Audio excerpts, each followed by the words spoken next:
1955. A Friday evening in late October, and somewhere in a bedroom in Ohio, a 16-year-old girl is pressing her skirt with an iron that hisses steam into the cooling air. She is not going anywhere yet. She has hours of work ahead of her first, and that is exactly the part nobody talks about. To understand what 1950s teenagers actually did on their weekends, you have to understand the world they were born into. The post-war years delivered something genuinely new to American families: disposable income, suburban neighborhoods, and for the first time in the country's history, a stretch of adolescence that was not immediately swallowed by adult labor or wartime duty. Prosperity created breathing room, and inside that breathing room, a brand new kind of person began to take shape.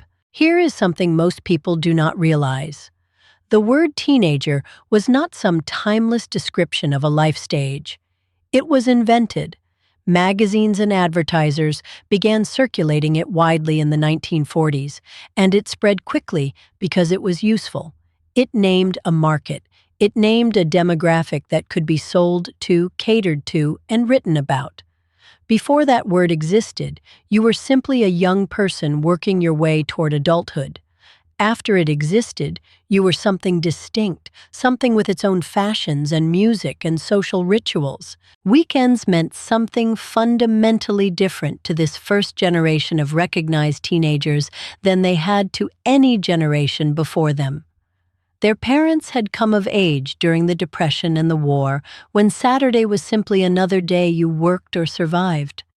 But by the early 1950s, the weekend had acquired a kind of social weight it had never carried before. It was the window. The 2 days when a teenager's identity, reputation, and future could be quietly shaped or quietly damaged, depending entirely on how she moved through them. The image we inherited from that era is a specific one, and it is not entirely wrong. Poodle skirts, jukeboxes, a boy in a leather jacket leaning against a gleaming car outside a drive-in diner, girls laughing over cherry cokes while Little Richard plays on the radio. That image is real. It existed. Photographs confirm it, and the women who lived it remember it with genuine warmth. But it is a highlight reel, and like all highlight reels, it leaves out the hours of preparation, obligation, and quiet labor that made the highlight possible. Underneath the poodle skirt and the sock hop was a tight, unspoken weave of chores, paid work, and family obligations that shaped almost every Friday night and Saturday afternoon. A girl did not simply appear at the dance in a pressed skirt. She had stripped the beds that morning. She had watched her younger siblings while her mother ran errands. She had possibly worked a 4-hour shift at the Five and Dime. And then, if everything was finished and her mother approved the outfit, she was allowed to go. The evening was earned, not given. The numbers here are striking and almost entirely forgotten. Teen labor force participation in the United States hovered near 52.5% in 1948. That means roughly 1 in every 2 teenagers was either working or actively looking for work. This was not a small or unusual segment of the population. This was the norm. The teenager lounging freely at the soda fountain on a Saturday afternoon was the exception.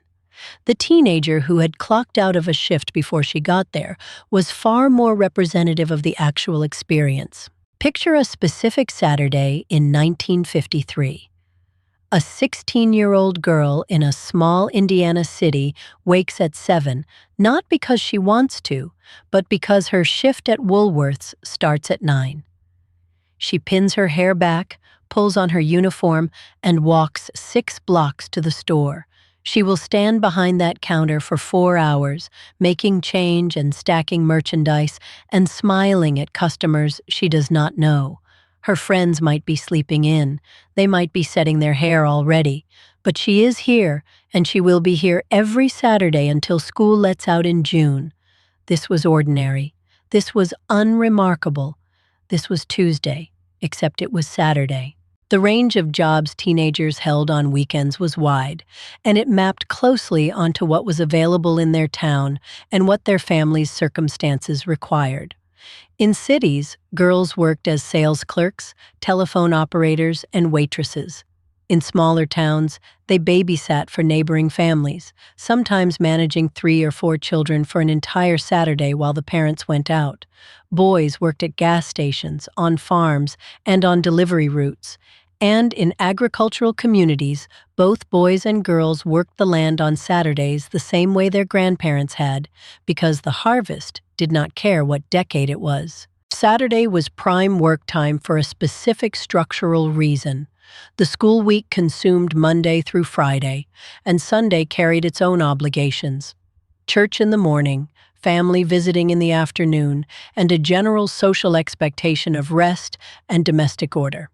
That left Saturday as the only full day a teenager could reliably offer an employer. Employers knew this, and they scheduled accordingly. The Saturday shift became a standard feature of teenage working life in a way that would have been unrecognizable to a teenager in 1925 who simply worked whenever she was needed, school or not. What is remarkable is how consistent this pattern was across decades. A long-term analysis of youth employment found that roughly half of American teenagers held summer jobs from 1950 all the way through the year 2000. 50 years. The cultural surface changed enormously in that time: the music, the fashions, the technology, the politics. But the underlying economic reality of the teenage summer, and by extension the teenage weekend, stayed remarkably stable. The 1950s teen was not uniquely industrious. She was part of a long American pattern that has since quietly faded. There is something worth pausing on here that the nostalgia industry almost never mentions. Those weekend jobs did something to girls that no advice column and no sock hop could replicate. They installed a quiet, bone-deep sense of competence. A girl who had managed a retail counter for 2 years, who had made correct change under pressure and handled difficult customers with a steady smile, was not the same girl who had spent those Saturdays purely in leisure. She knew she could function in the world. She knew she had value that was measurable. That knowledge did not disappear when she went home and set her hair for the dance. But work was only one layer of the Saturday obligation, and for most girls, it was not even the first one. Before any job, before any outing, before any thought of what to wear to the sock hop, there were the duties of the house. This was not a matter of being asked. In most households, it was simply understood. The daughters managed the weekend chores the way a shift manager manages a schedule: quietly, efficiently, and without being told twice. The household ran on female labor, and on Saturday morning, that labor was young. Picture a Saturday morning in 1956, somewhere in a 2-story house in suburban Michigan. The sun is barely over the roofline, and a 15-year-old girl is already in the upstairs hallway, pulling the sheets off the beds before her mother has come downstairs. She knows the schedule: sheets on Saturday, floors swept before noon, bathroom scrubbed before she is allowed to think about her own afternoon. This is not resentment she is carrying down the stairs with the laundry. It is simply the shape of Saturday. She has never known it to be otherwise, and neither has her mother or her grandmother before that. The unspoken rule that daughters managed household chores on weekends was so thoroughly embedded in post-war domestic culture that it rarely appeared in the advice literature as a rule at all. It did not need to be written down because it was absorbed. A girl watched her mother, and her mother had watched her mother, and the knowledge transferred without ceremony. What gets transmitted without words has a particular staying power. It does not feel like a policy. It feels like the natural order of things, which is precisely why it lasted as long as it did, and why so many women carried it into their own households without ever questioning its origin. For older girls in large families, Saturday morning carried an additional layer of responsibility that went well beyond sweeping floors. They were, in practical terms, the household's second in command. A 16-year-old with three younger siblings might spend her entire Saturday morning as a de facto manager, feeding the little ones breakfast, settling disputes, keeping the younger children out of their mother's way while the serious cleaning happened. This was not babysitting in the modern sense of a paid arrangement. This was simply what older sisters did, automatically, because the family required it and she was there. Here is a detail that reshapes the picture considerably. Through the 1950s and into the 1960s, enrollment rates for young women in American schools were actually rising. More girls were staying in school longer, which sounds like pure progress, and in many ways it was. But it also created a specific scheduling pressure. The school week was expanding its claim on a girl's time and energy, which meant that the household labor she had always been expected to perform got compressed into the weekend hours with even greater intensity. More school did not mean less housework. It meant the housework happened on Saturday. What emerged from this was a quiet negotiation that played out in households across the country every single Saturday. A girl worked her way through the morning's obligations with one eye on the clock, calculating whether she could finish in time to earn the afternoon for herself. Her mother knew the calculation was happening. Her mother had made the same calculation at her age. The deal was never spoken aloud, but everyone understood its terms. Complete the work thoroughly, without complaint and without cutting corners, and the evening belonged to you.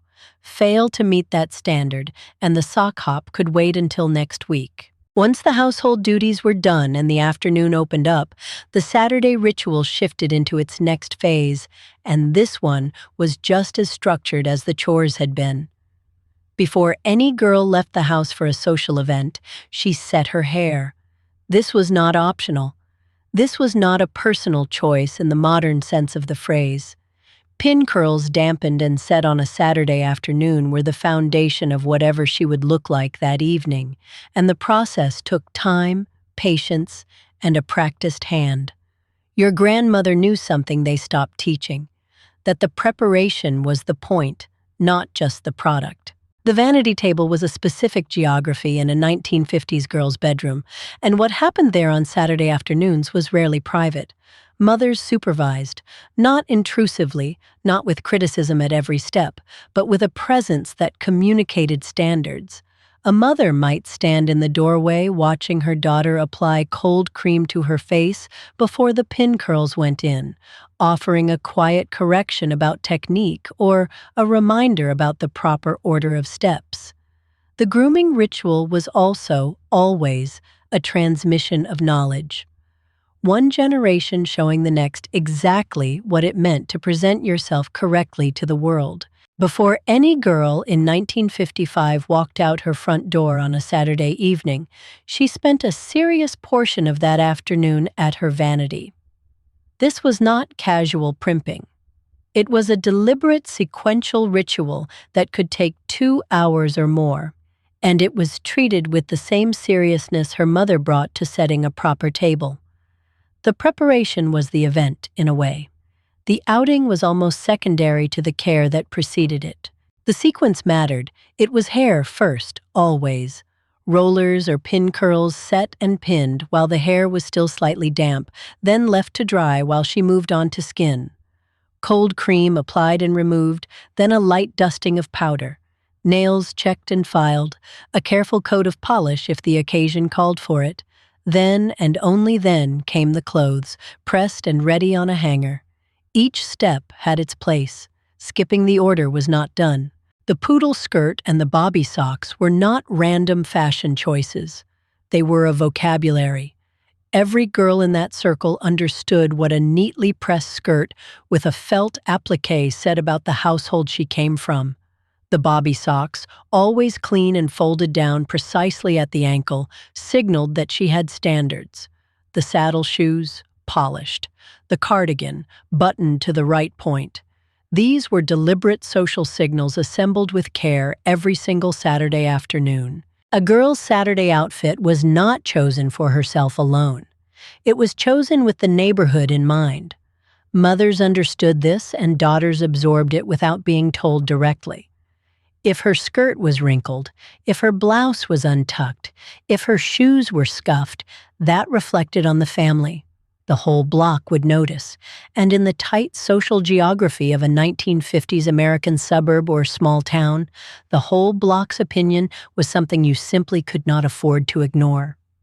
So the sheets had been stripped and remade. The younger siblings had been minded through the morning. The Saturday shift at the five and dime or the soda counter had been worked or skipped this week in favor of staying home. The pin curls had dried and been combed out. The skirt had been pressed.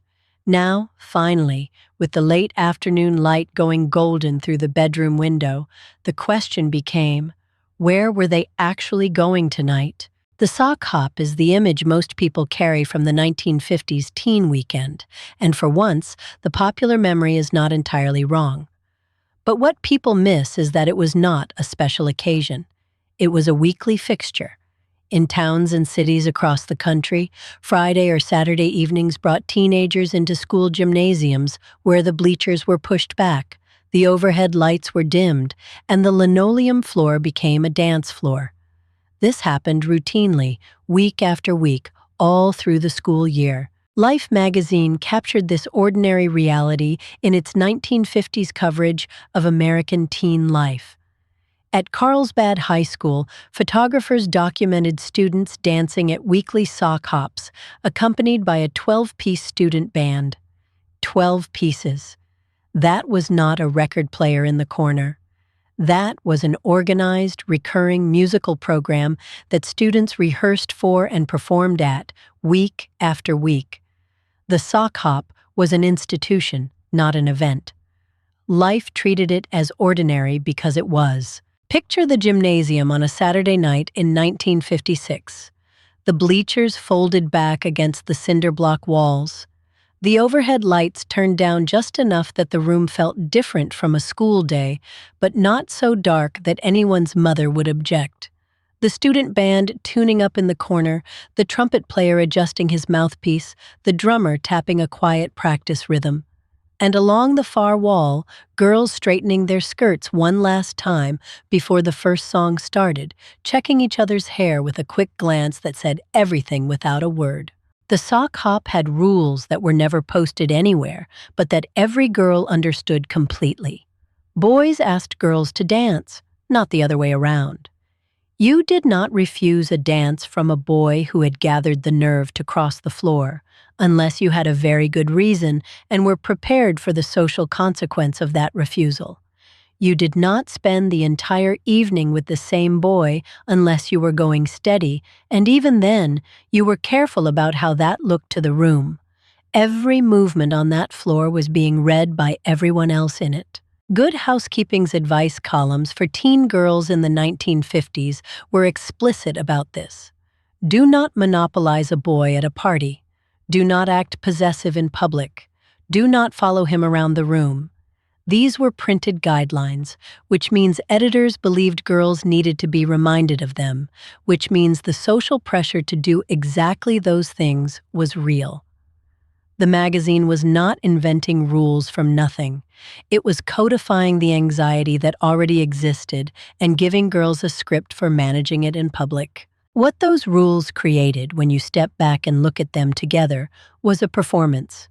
The dance floor was not just a place to have fun. It was a stage where a girl's reputation was being assessed in real time by her peers, by older students, by anyone who happened to be watching.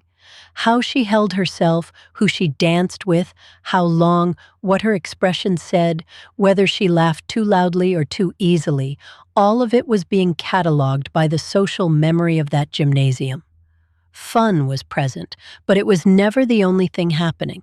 The sock hop was not the only destination. For many teens, the soda fountain or malt shop was the other anchor of the weekend social world, and in some ways it was more important because it was accessible on an ordinary Saturday afternoon, not just on dance nights. You did not need a date to go to the malt shop. You needed a dime or two and a girlfriend willing to walk with you.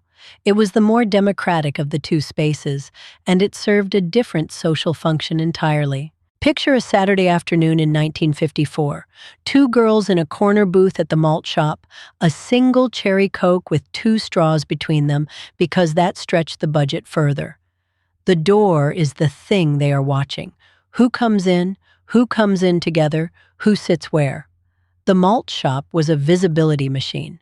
Being seen there, being seen with the right people, being seen looking a certain way on a Saturday afternoon, all of that fed directly into the social calculations that would play out at the sock hop that same evening. The soda fountain was a social hierarchy made visible. Where you sat mattered. Who you sat with mattered more. The popular girls occupied certain booths as reliably as if they had reserved them, and everyone understood the geography without a single word being spoken about it. New couples displayed themselves there. Broken-up couples navigated the awkward choreography of being in the same small room.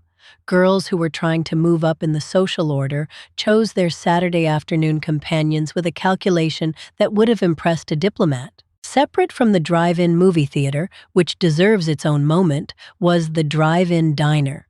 These were distinct places and distinct rituals. The drive-in diner was a daytime and early evening destination, a place where you pulled into a parking stall and a car hop in a short skirt and roller skates brought your order to the window. It was public, it was visible from the road, and it carried its own set of social meanings that were different from the darkened privacy of a drive-in movie lot. The car itself was a social stage in the 1950s teen world, and who occupied which position in it communicated a great deal. Who drove was usually obvious, and it was almost always a boy. Who rode in the front passenger seat versus the back seat was a statement about relationships, about status, about what kind of evening was being anticipated. A girl who understood these signals, and most girls did, read the seating arrangement of a car pulling up to the curb with the same attention she brought to reading a room at a party. Hot rods and cruising were coded as male weekend rituals, but girls participated in them carefully. Cruising the main strip on a Saturday night, the slow loop up and down the central street of town with car windows down and music coming from the radio, was a social event that required girls to manage a very specific kind of calculation. Being in the car was exciting and it was freedom, but it was also exposure. Every pass down the main strip was a public appearance, and the company you kept in that car was noted.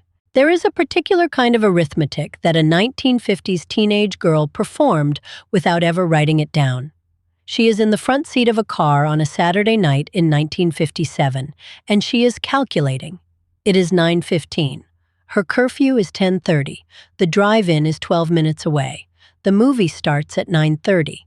If they leave at 10, that gives her 20 minutes of margin, and she arrives home at 10:20. 10 minutes before the door has to open. Every second of that evening is accounted for, and she has done the math before the car even left the curb. Curfew in the 1950s teen world was not just a rule. It was a structural element that shaped the entire architecture of a Saturday night.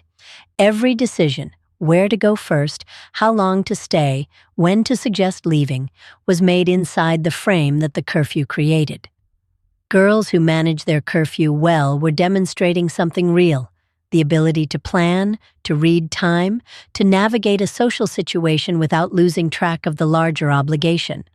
It was a skill, and it was practiced every single weekend. The drive-in movie theater occupied a specific and carefully negotiated place in the 1950s teen social calendar. Parents accepted it as a supervised enough outing because it was a known location, a public place, and the car provided a kind of chaperoning by visibility. You were in public, but you were also in your own small private space. Advice columns of the era were very clear with girls about how to conduct themselves at the drive-in. Stay in the car, be home by curfew, and remember that the people in the next car over could see you perfectly well. The drive-in movie theater occupied a peculiar middle ground in the 1950s teen social world. Parents approved of it because it was a public venue with a clear destination and a predictable end time. Teens valued it for the same reason they valued any enclosed space with low lighting. But for girls following the advice column rules of the era, even the drive-in came with a careful script. You did not lean across the seat. You did not let a boy arrive without your parents having met him first. The car speaker hung on the window, and the movie played, and a girl measured every moment against her curfew and her reputation in equal parts. But here is what the poodle skirt mythology almost always skips entirely. Not every Friday or Saturday night pointed outward, toward a gymnasium or a malt shop or a drive-in screen. A significant portion of the 1950s teen social world folded back inside the home into living rooms that had been carefully prepared for exactly that purpose. The house party was not a fallback when nothing else was happening. It was its own distinct social institution, and for many girls it was the weekend event that carried the most weight, precisely because it happened on their own ground. The house party of the 1950s was a carefully managed thing. Parents did not disappear for the evening. They retreated, which is a different arrangement entirely. A mother might station herself in the kitchen with a pot of coffee and a magazine, close enough to hear the room but distant enough to allow the fiction of independence. A father might appear once at the living room door, survey the assembled teenagers, and withdraw without a word. That visible but not intrusive parental presence was not accidental. It was a deliberate social architecture that communicated the family's standards to every guest who walked through the door. Picture a Saturday evening in 1956. The dining room table has been pushed against the wall. The good chairs are lined up along the baseboard. A stack of 45 RPM records sits beside the console record player, organized by who would like them and in what order. The girl who lives here spent part of her afternoon on this arrangement, and she did it without being asked, because she understood instinctively that the quality of the evening would reflect on her family as much as on her. Her mother appears once in the kitchen doorway, surveys the room, gives a small nod, and returns to her coffee. That nod meant everything. Hosting a house party was not simply a social pleasure. It was a competency test, and the 1950s teen girl understood that implicitly, even if nobody said it in those words. Could she manage a room full of people? Could she keep the conversation moving when it stalled, redirect a situation that was becoming awkward, make sure every guest felt included without letting any single guest dominate? Those are not small skills. They are the same skills that would be expected of her a decade later when she was hosting her husband's colleagues for dinner. The house party was where she practiced them under her mother's quiet supervision on a Saturday night. Marion S. Barclay's Teen Guide to Homemaking, which circulated widely in the 1950s, did not treat social behavior as a separate subject from domestic skill. The book wove them together deliberately. It gave girls explicit instruction on how to be a gracious hostess and how to behave as a guest in someone else's home, covering everything from where to place refreshments to how long to stay, and how to leave without making the exit feel abrupt. These were not suggestions. They were presented as the foundation of a girl's social reputation, and they were read and discussed by real teenagers in real homes on real Saturday afternoons before the guests arrived. There is a direct line between the Saturday evening house party and the domestic life those girls would enter in their 20s, and the 1950s teen social world drew that line deliberately. Weekend socializing was never purely recreational. It was rehearsal. A girl who hosted a house party learned to read a room. A girl who attended one learned to navigate hierarchy, manage her own behavior under observation, and calculate when to speak and when to hold back. Those are not trivial competencies. They were being installed quietly, weekend by weekend, inside what looked from the outside like nothing more than a group of teenagers listening to records in a living room. The sock hop and the malt shop get almost all of the cultural attention when people talk about 1950s teen weekends, but there is an entire half of that weekend that almost never makes the highlight reel. Sunday. church socials, youth group meetings, Sunday afternoon visiting with relatives and neighbors. These were not peripheral activities. For a large portion of American teens in the 1950s, especially those in smaller towns and rural communities, the Sunday portion of the weekend was as socially significant as Saturday night, and it came with its own distinct set of unspoken rules and expectations that shaped a girl's standing just as surely as any sock hop ever did. Picture a Sunday morning in 1954, somewhere in the middle of the country. A girl is in the kitchen at 7:30, pressing her church dress on the ironing board while the percolator climbs slowly on the hot point stove. The dress is pale blue with a white collar.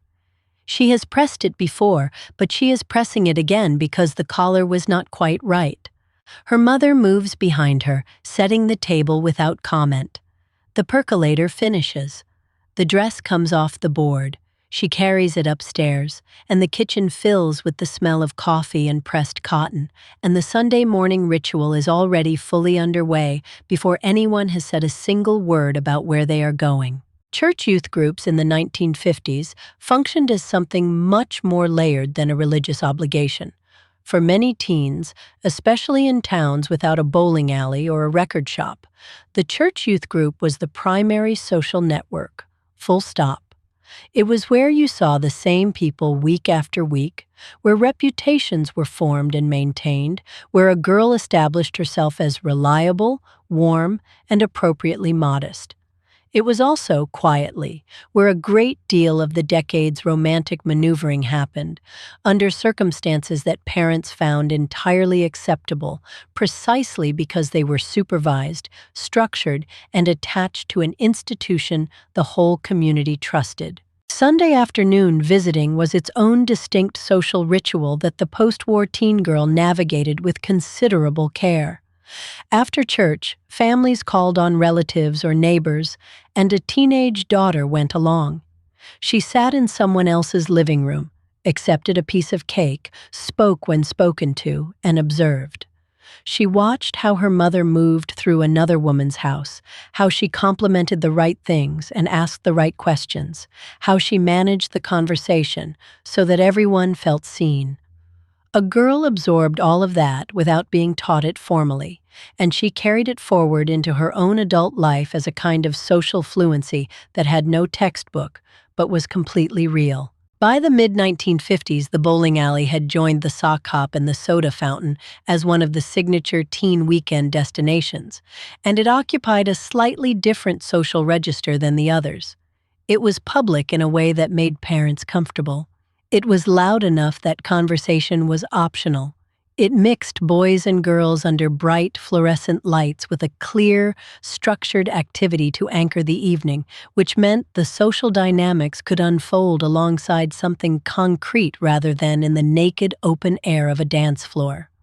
For a girl calculating her reputation, the bowling alley was a relatively safe space to be seen with a boy without it meaning anything definitive. The record shop was a newer addition to the 1950s teen weekend, and it worked differently from the bowling alley or the soda fountain. Many record shops by the mid-1950s had installed individual listening booths, small enclosed spaces where a customer could sample a record before buying it. In practice, those booths became a social currency of their own. You invited someone to listen with you. You stood close together in a small space with music playing. You watched each other's faces while a song came through the speaker. It was one of the few genuinely private moments available to teenagers in a decade that structured almost every other social interaction under some form of adult visibility. Rock and roll did not arrive quietly into 1950s teen life. By the middle of the decade, it had changed what Saturday evenings sounded like from the inside out. A girl who had spent Friday night pressing her skirt and setting her pin curls was by Saturday evening dancing to something that her parents' generation had no framework for, and that gap was not incidental. It was part of what made the music matter. The sock hop existed inside a system of rules and supervision and reputation management, but the music playing in that gymnasium was pushing against all of those walls simultaneously. A girl could follow every rule of conduct and still feel, in the 3 minutes of a song, that something larger than the rules was possible. The commercial leisure industry discovered the American teenager in the 1950s and moved toward that market with considerable speed. Hula hoops arrived in 1958 and sold an estimated 25 million units in the first 4 months alone, which tells you something precise about how quickly a fad could sweep through the teen population when the marketing landed right. But hula hoops were only the most visible example of a broader pattern. Record companies, clothing manufacturers, soda brands, and movie studios were all, by the mid-1950s, designing products and experiences specifically for the teen weekend. The teenager had become, in a very short span of years, a distinct consumer category with real money to spend. With all of that social architecture in place, the chores finished, the hair set, the outfit chosen, the destination decided, there was still one more layer running underneath every 1950s teen girl's weekend. A current so constant and so rarely spoken aloud that it barely registered as a separate thing. It was the dating system. And in the post-war decade, the dating system was not casual or improvised. It was a structured set of rules, expectations, and social consequences that shaped every interaction a girl had with a boy from the moment he called on the telephone to the moment she walked back through her front door. The post-war dating culture that shaped 1950s teen weekends was built on three pillars that a modern viewer might find surprising in their combination: stability, conformity, and clearly defined gender roles. These were not imposed from outside as restrictions that teens resented and resisted. For a large portion of the teen population, they were simply the water they swam in, the invisible structure that made social life legible and predictable. A girl knew what was expected of her on a date because the culture had been very specific about it for years. That specificity was both constraining and, in its way, clarifying. There was less ambiguity than there is today, and ambiguity has its own particular costs. Marion Barclay's Teen Guide to Homemaking did not confine itself to kitchen skills and household management. It moved directly into the territory of weekend date conduct, and it was explicit in a way that modern readers find striking. The book addressed curfews as a practical matter of family respect and personal safety.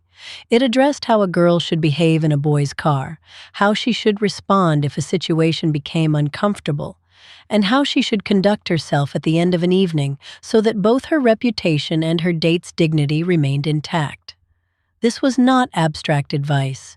It was a practical manual for navigating the specific social geography of a 1950s Saturday night. One rule appeared in nearly every piece of 1950s dating advice directed at teen girls, and it was treated not as a suggestion, but as a social absolute.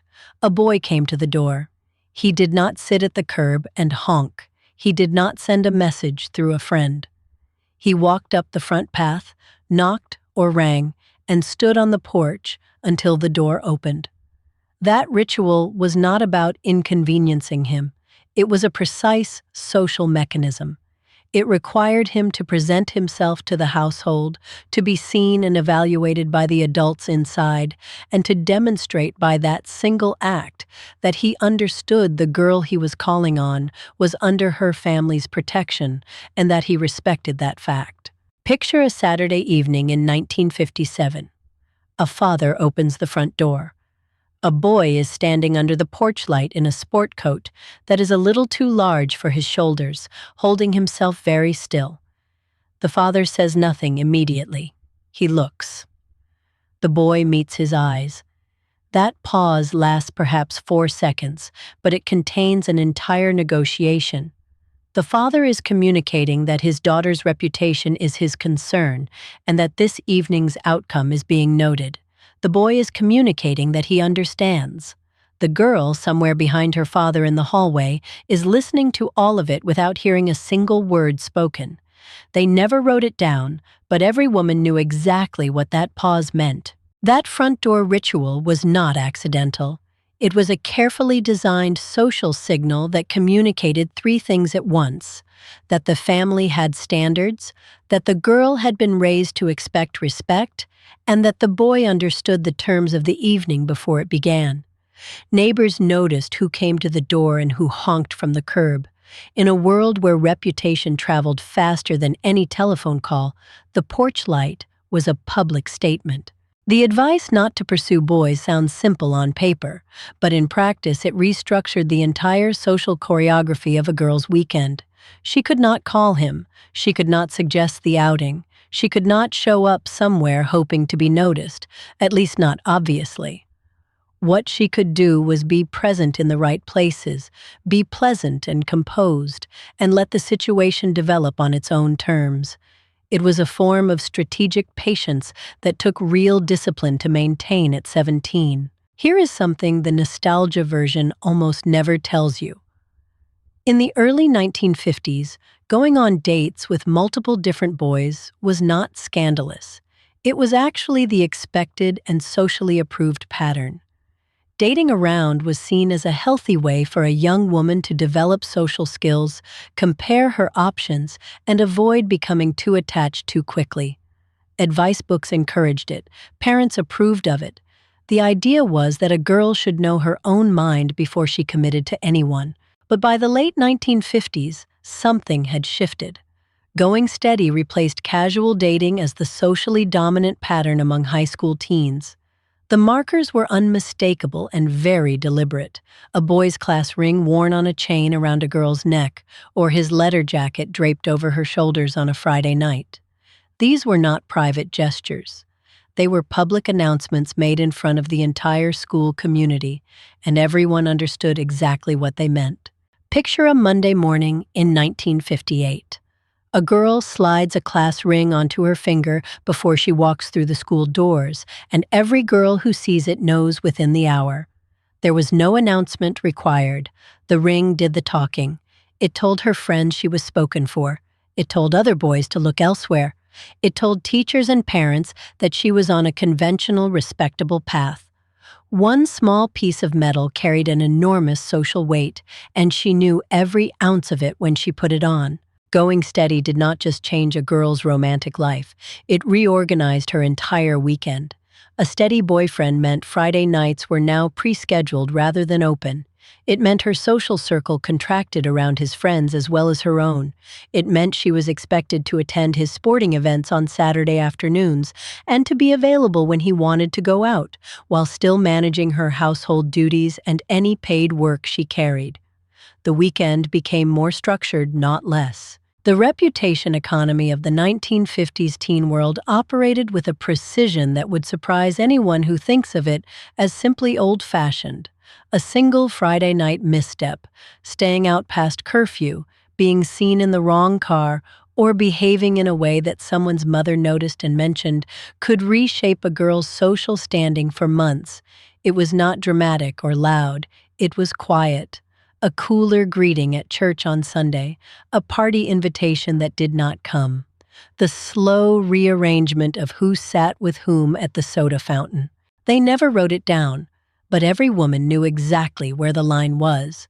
It was not in any book, not posted on any wall, and no teacher ever announced it in homeroom. It was transmitted in the way a mother adjusted her daughter's collar before she left the house, in the look a girlfriend gave you across the dance floor when you laughed a little too loud, in the silence on the car ride home when your father did not ask where you had been because he already knew and was deciding what to say. The line was everywhere, and every girl learned to feel it. Women's magazines in the 1950s ran advice columns aimed directly at teenage girls, and the guidance they offered was precise, practical, and quietly relentless. Good Housekeeping told girls to be pleasant at parties without monopolizing any single boy's attention. It told them to be well-groomed without appearing to have tried too hard. It told them to be interesting conversationalists without talking too much. Every instruction was designed to make a girl socially effective while appearing effortless, which is, of course, twice the work. The impossible balance at the center of the 1950s teen girl's social life was this: She needed to be desirable enough that boys would ask her out, but modest enough that parents and neighbors would respect her.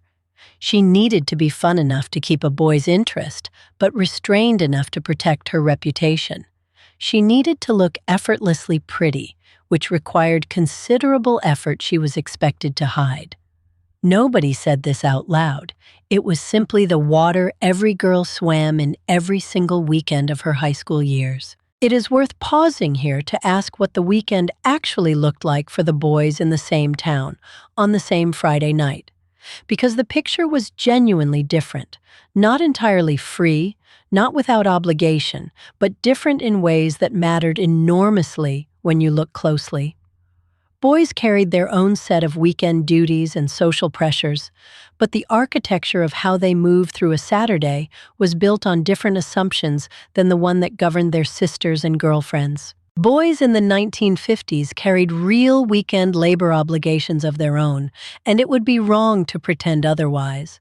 Farm boys were up before dawn on Saturdays to finish chores that could not wait for Monday. Boys in working-class neighborhoods ran delivery routes, pumped gas at filling stations, or did yard work for neighbors to earn spending money. A 1948 teen labor participation rate of 52.5% covered boys as well as girls, and for many of them, Saturday was simply a workday with different scenery. For boys who had access to one, the hot rod was not merely a vehicle. It was a weekend project that could consume an entire Saturday afternoon and most of a Sunday. And it was also a social credential that paid dividends on Friday night. A boy who could rebuild an engine, lower a suspension, and get a 1940 Ford Flathead running clean had demonstrated something his peers respected in a very direct and visible way. The car was the work, the hobby, and the status symbol all at once, which is an efficient arrangement when you think about it. The gender gap in weekend freedom was real, and it ran deep, but it was almost never discussed openly in the culture of the time. It was simply treated as natural. Boys were expected to be out in the world, moving around, building things, earning money, taking up space. Girls were expected to be visible in the right places and invisible in the wrong ones. The freedom boys had was not framed as freedom at all. It was simply assumed, the way the weather is assumed, present and unquestioned. A girl's weekend movements were tracked in ways that were so normalized nobody thought to name them as surveillance. Her mother knew where she was going, who she was going with, and approximately when she would return. Neighbors noticed if she came home late. The boy who drove her was expected to be known to the family. Her girlfriends served as a kind of informal accountability network, each one aware of the other's whereabouts and ready to cover a story if necessary. Boys operated in a largely different world. Their comings and goings were assumed rather than monitored, trusted rather than verified. Class and geography shaped the 1950s teen weekend just as powerfully as any fad or advice column, and the glossy magazine version of sock hops and soda fountains was never the whole picture. A girl growing up in a factory town in Pennsylvania experienced Saturday night very differently from a girl in a prosperous suburb of Chicago. A girl on a farm in rural Georgia had a weekend calendar that looked nothing like the one in Life magazine. The teenager as a cultural category was real, but the teenager as a lived experience varied enormously depending on where and how your family lived. In rural America, the teen weekend looked almost nothing like the post-war fantasy. County fairs in late summer were major social events, the kind that entire families drove hours to attend. Church was not just Sunday morning, but a full social ecosystem. Youth group meetings on Sunday evenings, potluck suppers, and choir rehearsals that anchored a girl's entire social calendar. Farm duties did not pause for weekends. Animals needed feeding. Harvest did not wait. For a girl in a small agricultural community, the sock hop was something she read about in a magazine, not something she attended every Friday. Urban teen weekends offered more commercial options and more anonymity, and that combination created its own particular pressures. A girl in a city like Cincinnati or Detroit had access to record shops with listening booths, department store soda fountains, movie palaces with double features, and bowling alleys that stayed open late. She also had less neighborhood surveillance watching her every move, which cut both ways.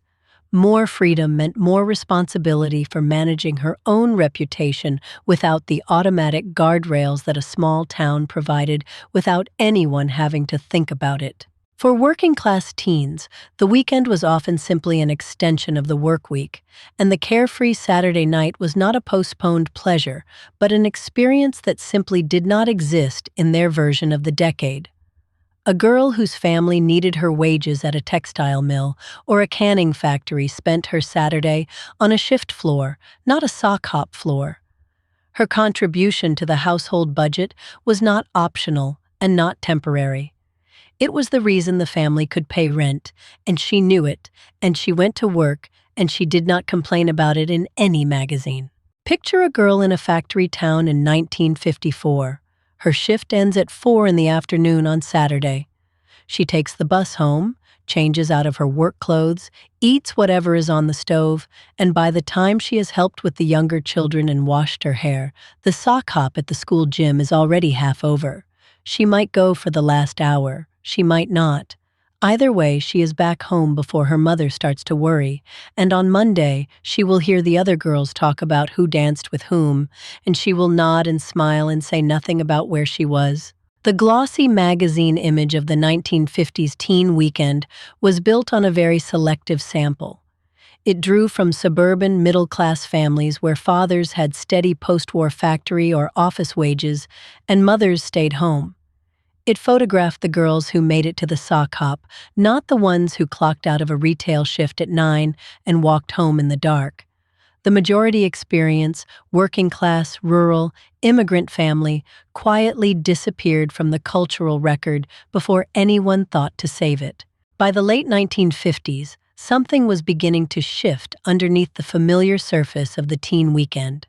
It was not a dramatic rupture, not yet. It was quieter than that. The rhythms that had organized Friday nights and Saturday afternoons since the late 1940s were starting to loosen at the edges, pulled by new technology, new expectations, and a generation of parents who were themselves changing what they wanted home to feel like. The jukebox era was not over, but it was beginning to feel its age. Television changed the Sunday evening in ways that nobody quite predicted. Through the early 1950s, Sunday after church had meant visiting, calling on neighbors, sitting in parlors, and performing the social rituals that kept a community knit together. By the mid to late 1950s, a new zenith or RCA set in the living room offered something that required nothing of you. Ed Sullivan was on. The family gathered, and the pressure to go out, to be seen, to perform your social standing in someone else's parlor eased just slightly. There is something worth sitting with here. When staying home on a Sunday evening became socially acceptable because the television provided a shared cultural experience, it quietly relieved some of the relentless performance pressure that had organized the teen weekend. A girl did not have to press her dress, set her hair, and present herself for inspection at a neighbor's parlor if the whole family was watching Dinah Shore together. It was a small relief, but for girls who had spent every weekend navigating an exhausting social arithmetic, it was real. But even as television softened one pressure, another was tightening. By the late 1950s, the cultural expectation placed on teen girls had become almost paradoxical in its demands. She was supposed to be socially vibrant enough to attract a suitable young man, academically capable enough to reflect well on her family, domestically competent enough to signal her future wife potential, and modest enough to protect a reputation that could be damaged by a single careless Friday night. All of that was supposed to happen simultaneously, every weekend, without complaint. The girls who danced at sock hops in 1955 were the homemakers setting dinner tables in 1965. That line is direct, and it is not an accident. The ritualized weekend they lived through, the grooming sequences, the social navigation, the careful management of reputation and relationship and family duty, all of it was a form of training. Not training anyone announced, not training that appeared in a curriculum, but training that transferred completely and efficiently into the domestic and social competence those women carried into their adult lives. What those weekends quietly installed in girls was a set of skills that had no formal name and no certificate attached to them. How to enter a room and read it in under 30 seconds. How to manage competing social demands without visibly straining. How to present yourself under scrutiny and not let the scrutiny show on your face. How to move through a public space in a way that communicated exactly what you intended it to communicate. These were not small things. They were the operating system underneath everything else those women did for the rest of their lives. There is a whole world hiding in what nobody said out loud. Nobody told a 1950s girl to watch the room when she walked into the malt shop and identify within seconds who was sitting with whom and what that meant for where she should place herself. Nobody wrote that down in Teen Guide to Homemaking, but she knew. She knew because every Friday night for 4 years had been a low-stakes rehearsal in exactly that kind of social reading. By the time she was 18, it was simply part of how she moved through the world. Picture a woman in 1968, hosting her first real dinner party. Her husband's colleagues are coming. She has never done this before, not officially, not as the hostess of her own home. And yet she moves through that evening with a fluency that surprises even her. She knows when to refresh a glass before it is asked for. She knows how to redirect a conversation that is going somewhere uncomfortable. She knows how to make 6 people in a small dining room feel like they are the only people in the world. She learned all of it on Saturday nights she barely remembers. The attic remembers, even when we forget. Those weekend rituals lived on in daughters who had no idea where their instincts came from. A woman who grew up watching her mother set her pin curls on Saturday afternoon before a church social will find herself, decades later, taking extra care before any important gathering without knowing why it feels necessary. The ritual transferred without explanation. The knowledge moved through the hands and the habits, not through any conversation anyone thought to have. What modern culture lost when the ritualized teen weekend dissolved after the 1950s is genuinely worth naming. It is not the poodle skirts or the sock hops. Those were costumes and venues. What dissolved was the structured social rehearsal space. The regular, low-stakes, community-embedded practice ground where young women learned to navigate public life under gentle supervision before the stakes became real. Nothing replaced it directly. The informal apprenticeship in social competence that the 1950s weekend provided simply stopped being available in the same organized way. The specific loss was this. A girl in 1955 had a weekly opportunity to practice being in public. To practice entering a room, managing her appearance under scrutiny, navigating social hierarchies, honoring obligations to her family, while also building her own social world. She did it every week, in real time, with real consequences that were serious but not catastrophic. A misstep at the sock hop cost you social standing, not your future. That ratio of real consequence to recoverable stakes was a rare and valuable learning environment. The sock hop generation was more socially capable than nostalgia gives them credit for, and nostalgia almost never gives them the right kind of credit. The usual tribute is sentimental. Oh, they were so innocent, so sweet, such a simpler time. That framing is a quiet insult dressed as a compliment. Those girls were not innocent in the sense of being unaware. They were highly trained social operators who had spent years learning to read rooms, manage impressions, and navigate complex interpersonal terrain, all while making it look effortless. That is not innocence. That is skill. And here is where the nuance has to be held carefully, because both things are true at once. The constraints were real. The curfews, the reputation economy, The rules about who asked whom and what a girl could and could not initiate, those were genuine limitations that shaped and sometimes narrowed the lives of real women. Acknowledging the competence those women built inside those constraints does not require pretending the constraints were fine. The skill was real. The restriction was also real.